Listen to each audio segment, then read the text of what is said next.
estamos de volta com a RDTV. Em Cuiabá são 8h08. Hoje, no RD Entrevista, contamos com a presença do presidente do Tribunal de Justiça de Mato Grosso, desembargador Rubens de Oliveira Santos Filho. Lembrando a você, internauta, que pode participar conosco enviando perguntas ao magistrado através do chat ao vivo em nosso portal, pelo Twitter no perfil @RDNews ou ainda pelo Facebook. E os jornalistas Romilson Dourado e Patrícia Sanches já estão com o nosso convidado. Bom dia, Romilson. Bom dia, Thalita. Bom dia a todos. O desembargador Rubens de Oliveira tem 57 anos.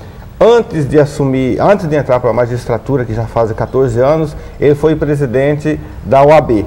E na presidência ele assumiu em fevereiro de 2011 e o mandato se estende até fevereiro do ano que vem. Presidente, muito obrigado pela sua presença aqui com a gente. Eu que agradeço. Bom dia. Bom dia.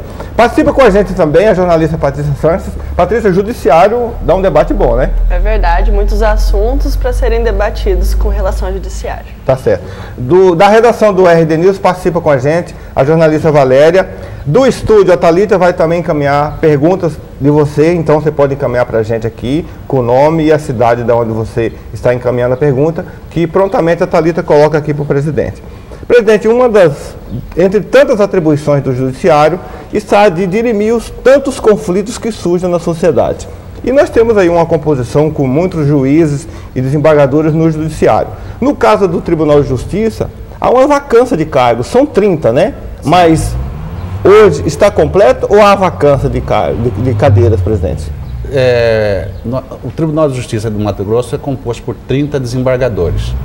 Composição de tribunais, ela no caso de tribunais estaduais, ela é sempre respeitando o 5º constitucional. Ou seja, de 4 magistrados de carreira, um é indicado pela Ordem dos Advogados ou pelo Ministério Público. Isso tem alternância. Nosso tribunal ele é composto de 30 desembargadores, sendo 3 deles do 5º da Ordem e 3 deles do 5º do Ministério Público. Os demais são juízes de carreira, que ascendem a condição de desembargador ou por merecimento ou por antiguidade. Essa é a composição. No momento, o Tribunal de Mato Grosso teve aposentados pelo CNJ e por decisão do Supremo Tribunal Federal, ainda recentemente, 3 desembargadores. E um outro aposentou por completar 70 anos de idade, o desembargador Teomar de Oliveira Correia. Esta vaga do desembargador Teomar será escolhido um novo desembargador no próximo dia 9, segunda-feira.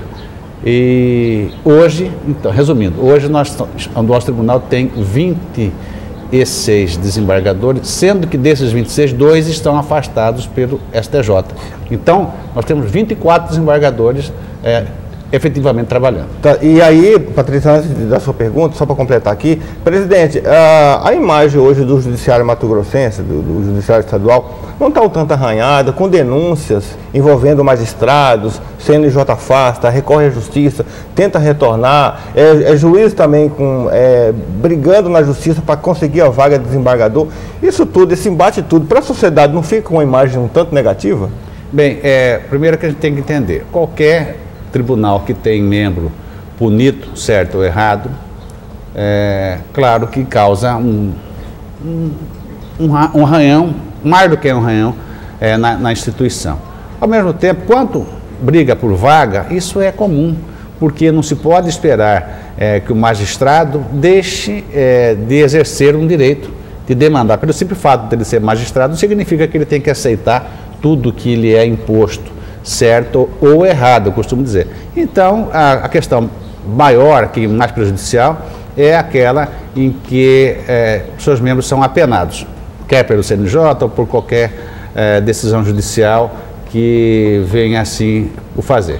Mas isso não é novo, isso já aconteceu há 2 anos e meio atrás, e todo o desgaste já naquela ocasião, me parece que neste momento foi menor, porque o Judiciário de Mato Grosso hoje, ele está mais presente. Houve aquelas brigas todas no meio de comunicação e depois vieram as aposentadorias, isso há 2 anos atrás. Quer dizer, foi um baque do qual a gente nem conseguiu se recuperar ainda. Agora, presidente, o magistrado receber como punição a aposentadoria também é um negócio que a sociedade fica um tanto receosa. Não, mas é próprio do sistema democrático.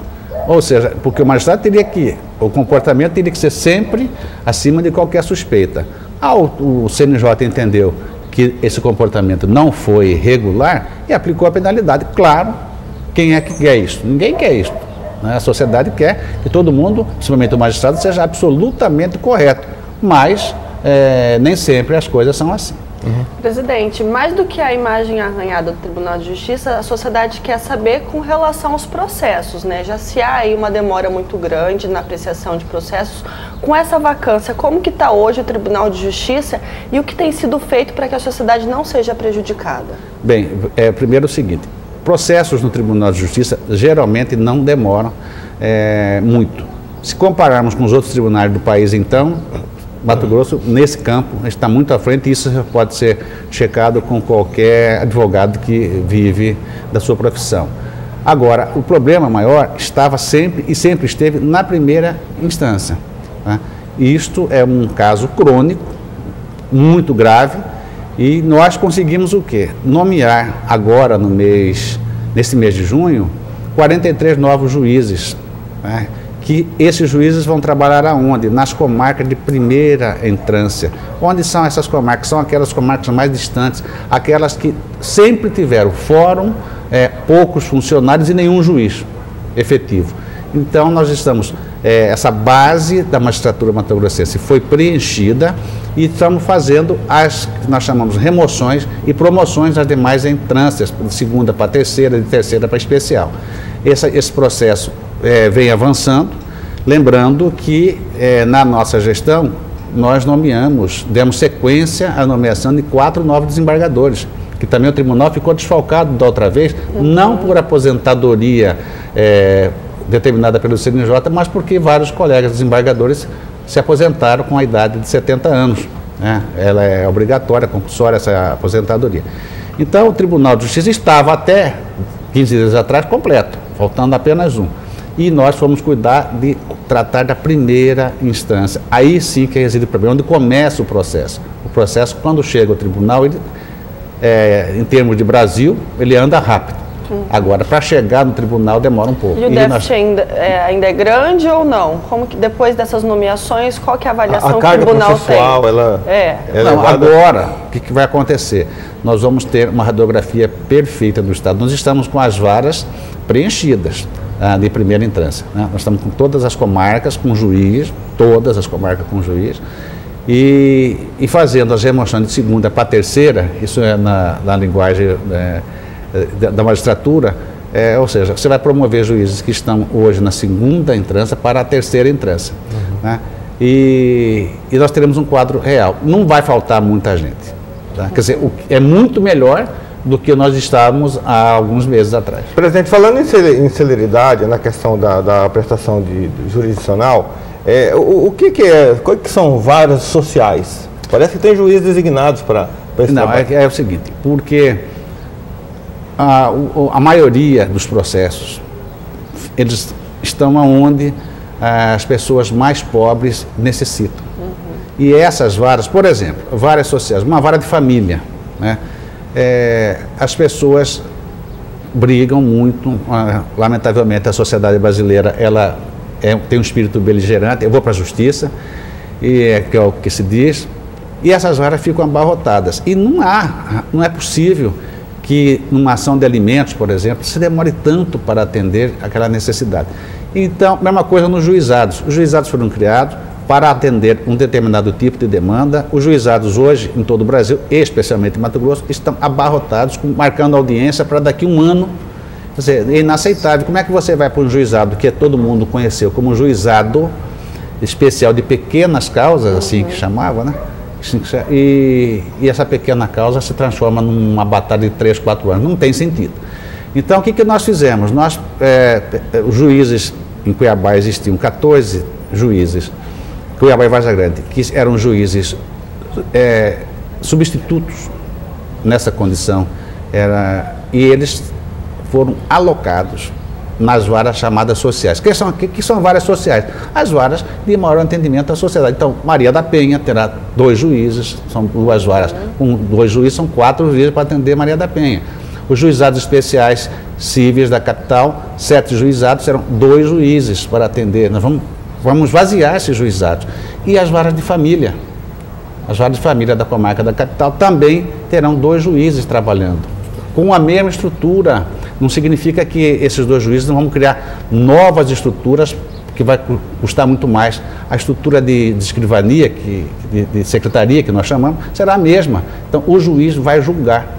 E nós temos agora que correr atrás também para melhorar a quantidade de servidores nessas varas, para que dê saída ao que vai ser produzido pelos magistrados. Tá certo. Presidente, vamos dar sequência no estúdio com Thalita, perguntas dos nossos internautas. Thalita.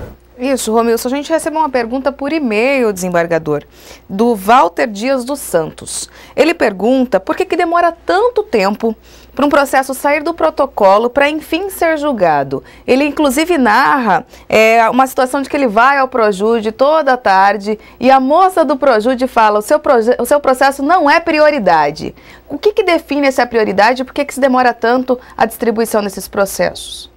Bem, Projude é um programa de informática, de TI, onde os processos dos juizados especiais tramitam. O Projude está com algum problema. O Projude não é invenção de Mato Grosso. O Projude, a exemplo de todo o Brasil, ele veio do CNJ e foi colocado para funcionar. Algum problema? Sim. É aquela velha situação, cai o programa, cai o sistema. É uma situação. Outra situação é ter juiz no juizado para decidir. É isso que nós estamos fazendo, colocando 2. Então, essa situação é do Walter, né? Essa situação será brevemente resolvida. Eu diria que, no máximo em 30 dias, nós não teremos mais demora na distribuição desses processos do juizado. Estamos fazendo tudo, até porque nós vamos implantar outro programa que chama-se Processo Judicial Eletrônico, que já foi muito falado, mas que vai substituir totalmente o Projude, muito mais moderno, muito mais qualificado, muito mais experimentado, e nós vamos conseguir produzir muito mais para acabar exatamente com esse problema que diz o internauta, quer dizer, está demorando demais para levar ao juiz. Isso tudo é eletrônico, viu, Walter? Deveria ser o seguinte: você protocolar hoje e hoje ser despachado. Isso deveria acontecer, não está acontecendo por essa deficiência momentânea do Projude. Antigamente funcionava o Projude e não tinha juiz, agora tem juiz e o Projude está com defeito. Então a gente precisa conciliar isso e estamos trabalhando muito para isso. Tá certo. Vamos agora à redação do RD News com Valéria. Bom dia, Valéria, a sua pergunta. Bom dia, Romilson. Bom dia, Patrícia. Bom dia, presidente. Presidente, hoje somente desembargadores podem votar para escolher o presidente do TJ. E existe a campanha direta já para que os juízes também possam votar e escolher quem vai presidir. Qual é a opinião do senhor sobre isso? Bom dia. Bom, é o seguinte: primeiro, uma PEC de autoria do senador Suplicy estendia o direito de votar a todos os magistrados serem votados, ou seja, desembargadores e juízes poderiam concorrer. Essa PEC me parece estar parada. Hoje tramita várias nesse sentido, mas a mais recente, que foi lançada semana passada em Cuiabá pela Associação de Magistrados Brasileiros, ela indica que todos os magistrados poderiam votar, sendo que apenas os desembargadores poderiam ser eleitos, né? Me parece que é uma proposta muito interessante. Eu tenho tentado não falar sobre ela por uma razão, porque no bojo dessa PEC prevê-se a possibilidade de uma recondução, ou seja, um presidente poderia ser reeleito, né? E absolutamente, como isso não me passa pela cabeça, e como alguns... Por enquanto? Não, sempre. E como alguns poderiam entender diferente, eu tenho evitado falar. Mas já que você me perguntou, ao vivo eu não tenho como escapar, eu acho que realmente precisa... É bom, é democrático, né? Lembrando que os que são contra dizem o seguinte: mas vocês vão acabar com a magistratura, como, com todo respeito, dizem o que aconteceu na defensoria aqui no nosso estado, onde a eleição direta de todos os defensores teria sido o mote de remoções e promoções que deixaram algumas comarcas sem defensor. Mas dizer o seguinte, que se isso é verdade ou não, não me importa. O que importa para a magistratura é que você não tem como ficar dando vantagens a magistrados do interior, supostamente, que você vai votar neste porque esse te prometeu isso ou aquilo, porque as remoções e promoções na carreira da magistratura seguem um rito próprio da LOMAN, tem uma norma que tem que ser observada, então não permitiria esses favorecimentos, digamos assim. Acho que se preocupa, eu acho também que o magistrado ele é suficientemente adulto para votar naquilo que é melhor. Portanto, se me perguntou, eu te respondo, eu acho que essa PEC de autoria da MB, ela é interessante e se eu pudesse dizer que apoio, eu apoio. Presidente, o CNJ tem causado arrepios nos magistrados? Porque dá a impressão que muita coisa veio à tona e está tendo um cuidado maior depois do surgimento do CNJ? Olha, não, o CNJ não causa arrepios. O CNJ era uma instituição que precisava existir. Obviamente, o que se questiona do CNJ, eu vou resumir aqui para toda a sociedade, é que o CNJ tem sido, aos olhos de muitos, muito duro com a magistratura estadual, né? Então, aquela fase inicial do CNJ, quando se instalou, depois a fase de caça às bruxas, e me parece que o CNJ hoje entra num trilho de parceria, vamos melhorar, vamos produzir, né? O CNJ também é um bebê e tem as suas ansiedades, quer que tudo funcione, todo mundo quer que tudo funcione, nós precisamos ter estrutura para funcionar. Então, quando essa compreensão, e ela parece-me que existe, veio à tona, as coisas vão caminhando bem. Lembre-se, o magistrado está sujeito sempre a desagradar alguém, não tem como julgar uma demanda que todos ficam satisfeitos. Amado e odiado, né? Amado e odiado. O odiado, tem muitos que pegam um caminho do CNJ, né? E aí você tem que ficar respondendo. Eu diria, eu não tenho essa pesquisa, mas eu tenho certeza que 99% dos casos que aportam no CNJ, eles são arquivados por absoluta impropriedade, não tem nada a ver, né? Mas o CNJ serviu para quê? Para garantir à sociedade de que se o julgado, se aquele que está demandando achar que houve alguma falha ética, moral do magistrado, ele sabe onde bater a porta, é isso. Além do CNJ, presidente, o Tribunal de Justiça, enfim, os magistrados acabam tendo sempre um embate com a OAB, né? Também se critica muito, se questiona a demora nos processos, a falta de estrutura. Como que está essa relação hoje? O senhor acha que conseguiu melhorar e como que estão esses embates, vamos dizer assim?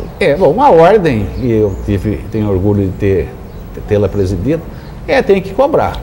Agora a gente tem que entender que nós não estamos na Suíça, nós estamos no Brasil, estamos em Mato Grosso, estado continental. A ordem tem compreendido o esforço que o Poder Judiciário tem feito, né? A nomeação desse juiz eu acho que é um avanço muito grande, 43 novos magistrados, e a modernização judiciária. Agora, claro, sempre vai se reclamar, né? Sempre vai se reclamar. Eu acho só que a ordem deveria também, eu não tenho aqui autoridade nenhuma para ficar ensinando nada, mas nós deveríamos cuidar mais das ações, por exemplo, da Defensoria, né, que atende um número imenso de servidores, da falta de defensores no Estado. Eu acho que isso reflete diretamente na prestação jurisdicional. Então, trava, né? O processo não tem o advogado, também não tem como o juiz apreciar. Imagina a quantidade de demanda reprimida que existe na sociedade por falta de defensores de advogados. Então, todas as instituições do complexo judiciário, digamos assim, ela tem os seus defeitos. Falta material, falta gente. Isso é público e notório. Agora, não está faltando, e é isso, me parece que a ordem reconhece, todo mundo reconhece, a boa vontade e o esforço do Poder Judiciário em tentar resolver esses problemas. Ok, presidente, vamos ao estudo novamente com Thalita. Bom, Romilson, quero perguntar ao desembargador como estão as questões relacionadas à segurança dos magistrados. Sabemos que tem uma resolução do próprio Conselho Nacional de Justiça, se eu não me engano, a 104, que define uma comissão permanente de segurança, inclusive um fundo para a segurança dos magistrados. Como que o Tribunal de Justiça tem agilizado nesse sentido? Bem, todas as vezes que um magistrado encaminha por qualquer meio, por telefone, por alguma coisa, que ele esteja se sentindo ameaçado, imediatamente é deslocada, imediatamente mesmo, uma equipe de inteligência do Tribunal de Justiça, que é comandada por um oficial da Polícia Militar, desloca-se e nesse mesmo instante já se coloca na comarca contato com o comandante da polícia local para que coloque segurança pessoal a esse magistrado, né, para evitar qualquer atentado, qualquer violência. E aí vai o serviço de inteligência e faz aquela primeira garimpada. A garimpada que eu digo assim, o que é que está acontecendo, o que tem de verdade, porque tem muitas também denúncias falsas, né, ameaças, supostas ameaças falsas, mas uma vez constatado o mínimo de veracidade de que a fonte que levou ao magistrado uma possível denúncia, ela tem alguma procedência, imediatamente é feita uma estrutura de segurança. A Secretaria de Segurança designa um delegado especial para presidir esses inquéritos quando envolve magistrado, e é o que nós podemos fazer no momento. O CNJ tem trabalhado essa questão de segurança do magistrado, mas também esbarra naquela situação de meios. Quer dizer, o CNJ pretende, me parece, disponibilizar até carro blindado. Esses carros blindados seriam carros apreendidos, né, que ficam apodrecendo pelos pátios de delegacias do país. Mas não chegaram, não. E tem muitos casos aqui em Mato Grosso, doutor? Porque, assim, em São Paulo, por exemplo, a gente tinha muita notícia do PCC que ameaçava de morte. Aqui o crime organizado pelo menos não é tão visível, vamos dizer assim. Há muitos casos em Mato Grosso de principalmente em comarcas mais distantes. Lembre-se que nós temos comarcas na região de fronteira, onde o tráfico de entorpecente é muito grave e temos demandas possessórias, né? Recentemente um magistrado nosso era ameaçado por uma das partes numa questão envolvendo o cumprimento de uma carta precatória oriunda de outro estado para uma reintegração de posse. Quer dizer, e a parte achou de querer intimidar o nosso juiz. Não vai intimidar, ninguém tem... o magistrado sabe que quando ele vira magistrado, ele sabe que está sujeito a esse tipo de problema. O que nós temos que fazer é isso, é dar cobertura imediata e apuração dos fatos. Isso nós temos feito. Tá certo. Presidente, falando em precatórios, trabalho de redução de precatórios, o levantamento mostra que até o ano passado o Estado tinha aí um valor muito considerável aí de precatórios, aí, algo em torno de mais de 1 bilhão. O que o Judiciário tem feito para, digamos, resolver essas questões? Vou aproveitar a oportunidade, Romilson, dizer o seguinte: precatório era mico. Ninguém queria saber de precatório, porque precatório nunca ninguém pagava, ou pagava depois de 10 gerações mortes. O Estado de Mato Grosso, o Executivo, ele é obrigado a repassar para o Poder Judiciário 1,5% da sua receita corrente líquida. Isso significa aproximadamente 10, 12 milhões por mês. E o Poder Judiciário é que tem que pagar os precatórios. Para isso, você tem que ter uma mínima organização. O Tribunal de Justiça já vem fazendo isso há algum tempo, não é de hoje. Mas, na nossa administração, nós agilizamos. Primeiro, o Estado passou a passar esse valor religiosamente. Não há motivo para atrasar. Segundo, a nossa central de precatório determinou uma espécie de auditoria em tudo quanto é precatório que estava lá. E fomos descobrindo, por exemplo, que tinha precatório pendente, constante, porque outra coisa, você não pode antecipar o pagamento de um precatório a uma ordem de apresentação do precatório. Portanto, se você apresentou o seu primeiro, o dela não pode ser pago antecipadamente. O que acontecia? Às vezes, o próprio Estado pagava diretamente ao credor, sem passar pelo judiciário, mas esse precatório aqui não tinha baixa. Então, você recebia uma ordem de precatório impagável, nunca pagaria. Com uma auditoria feita, foi se constatando o seguinte: este precatório aqui está errado porque está faltando tal documento.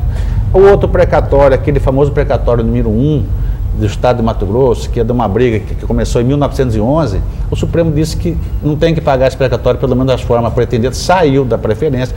Em resumo, desse 1,2 bilhão que o Estado devia, Romilson, no mês de novembro, outubro agora, possivelmente em setembro, o Estado de Mato Grosso zera os seus precatórios. Zera.